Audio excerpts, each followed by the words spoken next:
A part of me wonders if we're witnessing a tectonic shift in the video game landscape when it comes to the genre that I really love to talk about the most, MMORPGs. But then at the same time, my inner cynic tends to speak up. And I don't know if that inner cynic is just a nature of having been on the planet and witnessed things and hype that come up from time and time.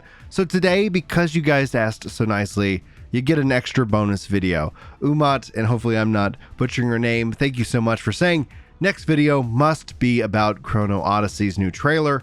And so today I'm giving you guys a kind of a raw, unscripted thought process. So if this video is a little bit more jumbled than my normal kind of style, just hopefully you guys can forgive me. It is late, and with the baby and with all the kids being sick, and you know, with just life finding ways to kind of, like, I don't know, mess with you from time to time, I wanted to sit down and get this out because I'm working on some other bigger stuff here on the channel, and hopefully you guys look forward to that content as well. So welcome in everyone. If you're new around here and you're just curious about this upcoming MMO, my name's Brian. I'm a software dev, I'm a comedian, I'm many things, you know, all kind of rolled into one, much like you. But I sometimes sit down and record videos, probably more often than I should. But at its core, for returning subscribers, welcome back, you guys, legends. I really appreciate y'all being here, and a special shout out to the Soul Nation, those of you who have hit the membership button and supporting me and my wife and my family through this this hobby. As a software dev, like, one of the things I do want to do, and this is not really meant to take up too much time of the video, is I do want to release my own game. That was the whole reason why I opened up memberships on the channel. Then COVID hit, and you guys really helped me out because I was an independent engineer at the time. Now I've got a little bit more security, so hopefully we'll be able to start kind of that goal up here on the channel at some point. And no, I do not have the capital to make an MMO. I will make some other kind of games that I've kind of mocked out and designed and here and there. So anyhow, let's focus on Chrono Odyssey. Like I said, unscripted, and I do apologize for the randomness of it. First and foremost, I do feel, like I said, that it does feel like things are changing, and I hope that. I want that to be true, because if you look at the MMO landscape as it exists, like, well, let's say right now and backwards, you've really seen the whole genre kind of, in a way, held back by success, held back by its business model. And I, for one, believe in the subscription model. I feel like it allowed for the most fair and equitable gameplay between all parties. But as an industry, as a whole, in total, we've seen that all shift to the free-to-play model. And listen, we can have deep dive conversations, whether we're on live, whether we're on Discord, in the comments, or in future videos. Note that I know I'm, in a way, diminishing that conversation because I want to get to the core of Chrono Odyssey. But note that I'm not trying to diminish that conversation. It's an important one to have when we talk about these business models. But because of that shift, we're seeing so much more investment in this genre than we have, what I feel, in 10 years. My inner Texan's coming out, is coming out in that phrase. What I mean by that is that when you look at WildStar, which collapsed, it took years before we got New World. And if you think New World's doing bad, trust me, it is actually doing really, really well. It could be doing better, but at its core, they are continuing to invest in it. That's something that is exciting to see, and we'll see what happens with the expansion with that game this year. Then into the fact that we're seeing Throne and Liberty, Blue Protocol, now Chrono Odyssey, and there's, you know, many more. Like, I could bring up Ashes of Creation, but that in and of itself becomes a challenging subject on its own, and many more. And I know I'm forgetting an MMO that's already been announced, and I'm probably already excited for it, and I do apologize. I'm not trying to diminish anybody's hype for any specific game out there.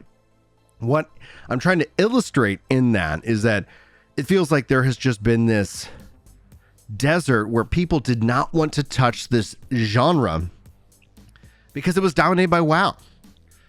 And I think maybe Final Fantasy XIV helped change that approach, but both WoW and 14 being subscription-based games, and also older games, the first thought that I have when watching Chrono Odyssey is, wow, this is beautiful. How are older MMOs going to compete here in a couple of years?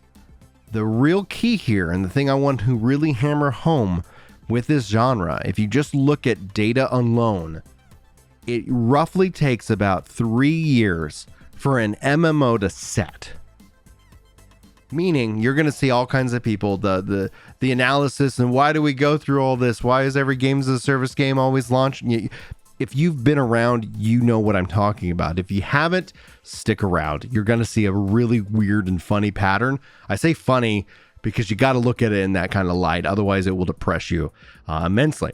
Anyhow, yes, games as a service, especially MMOs, they launch with a lot of hype, and then they have to pull out of this death spiral because people consume MMO content vapidly with just like almost no mercy. And then there's this weird switch that happens where people try to champion the failure and say, oh, it's dead, it's done.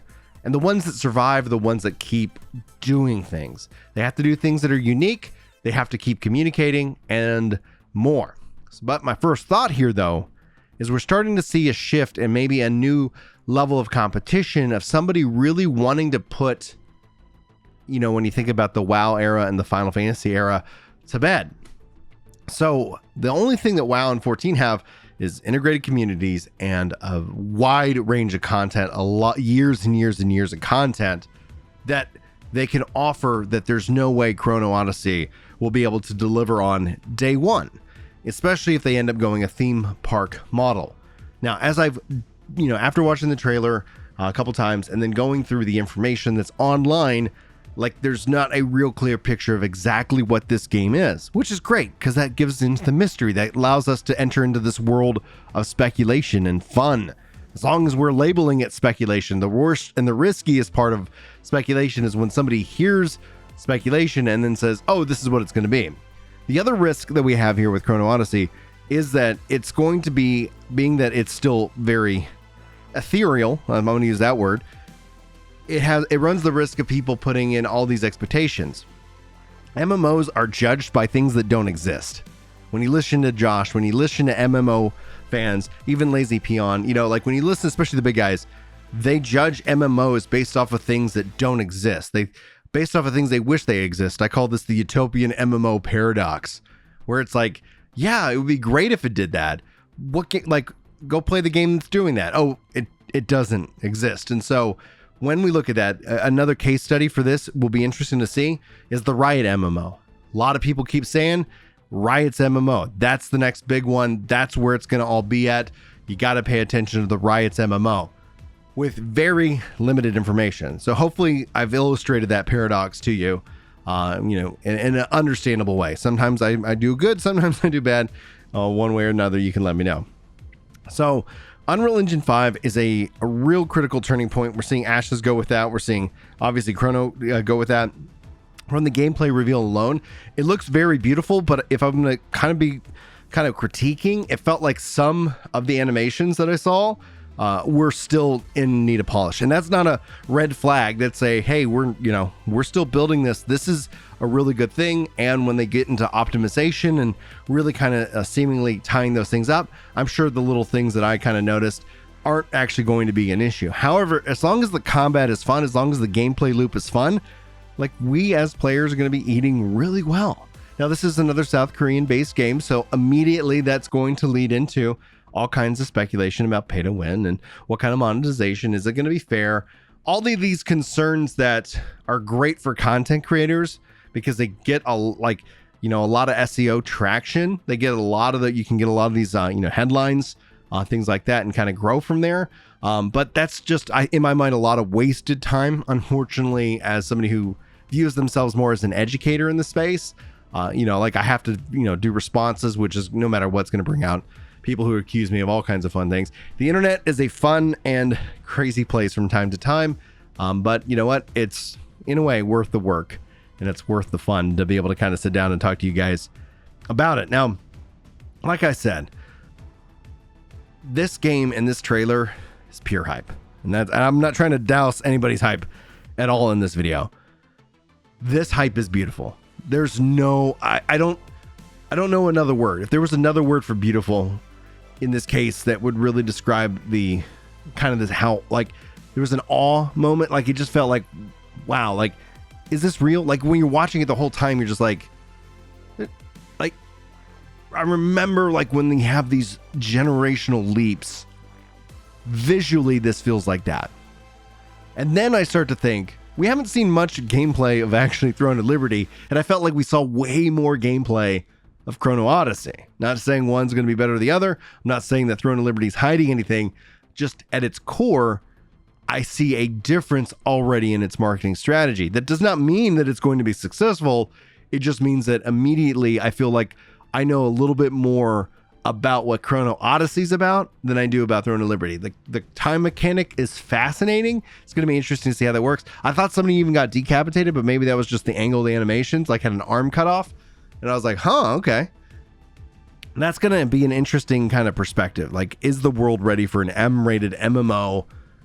In this case, I would have to assume it would be free to play, namely because, you know, in terms of it, I just think it's going to be, it just becomes a challenge. Now, this is PS5, Xbox Series X, S in that case, PC, Steam in this case.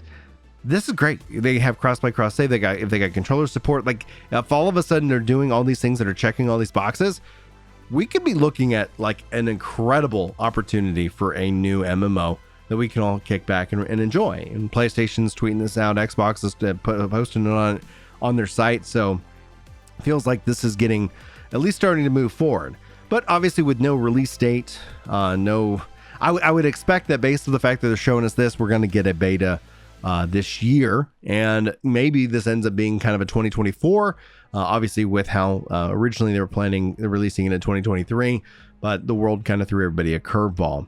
I like that it's action combat. I think when it comes down to it, that's when you look at the MMO problem as a generational problem. I know a lot of people who are like, oh, yeah, you know, MMOs, like that's that old stuff. That's that really slow.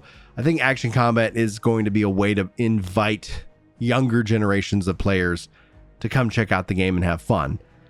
Does that mean that every MMO needs to go into the action combat? I don't think so. However, there's something to be said about it. There's something fun to be about it. There's something when it comes down to the skill gap, where with action combat, everything doesn't necessarily rely then on some arbitrary gear score. I do believe in perks. I do believe in gear variations and build variations. And I think that as long as games can do that, yes, there'll be metas that are established, but give players the ability to experiment and play around, and then just that, put a team on that and make that something that becomes a reality. There's nothing, you know, bad that I see in what we know. And that just brings me back kind of into a, you know, just let's sit down and have a real conversation about this. There's a real danger as gamers to have that next MMO syndrome. We have it every time. People, I can't fix it. I can't, you know, people are going to do what they're going to do. And so ultimately, same thing. I don't feel bad. It's 2023 for anybody who pre-orders a game and then is disappointed. It's like, you made your choice. Just understand the relationship, understand the marketing that is being put upon you, understand how the algorithms are working to hijack your brain. All of these things can be true, and it's still okay to be excited. It's still okay to be hyped, and it's still okay to enjoy the things you want to enjoy. Just have a good understanding, right? You know, like, I'm not advocating for you to go do coke in the bathroom. However, if you do, understand the cost of that, right? I'm not going to sit here and, you know, I'm not in charge of you. So if you go and do that and you tell me you did, I'm going to be like, good luck. You know, hopefully you're okay in that regards. But that's the exact same kind of thing. If you think about how marketing kind of plays and how hype is a drug, and it's a hell of a drug, you know, it's okay to get on that trip, and it's okay to get on that ride. Just do so responsibly if you're going to do get on the hype train for any, especially upcoming MMORPG. Anyhow, thank you guys so much for asking me to talk about this. I appreciate that. Hopefully you guys enjoyed this video, and hopefully I'll see you in the next one. If you feel like it earns it, hitting that like button is a great way of helping them out in the algorithm. Hitting that subscribe button and the bell is a great way to see all the content that I make. I do cover, you know, a handful of different topics, you know, here on the channel, and I never really know what YouTube decides to push out to anybody. Sometimes it's a really fun day, and sometimes I'm like, well, I guess nobody liked that video, and then I'll get messages like, hey, you still posting videos? I'm not lying. I literally got that message the other day, and I was like, well, yeah. So maybe I need to do a better job at doing those call to actions. But I'm going to wrap it up there, guys. Thanks so much. I got a couple more videos to work on for y'all. Hopefully you guys enjoy those, and hopefully I'll see you in the next one. But until then, take care.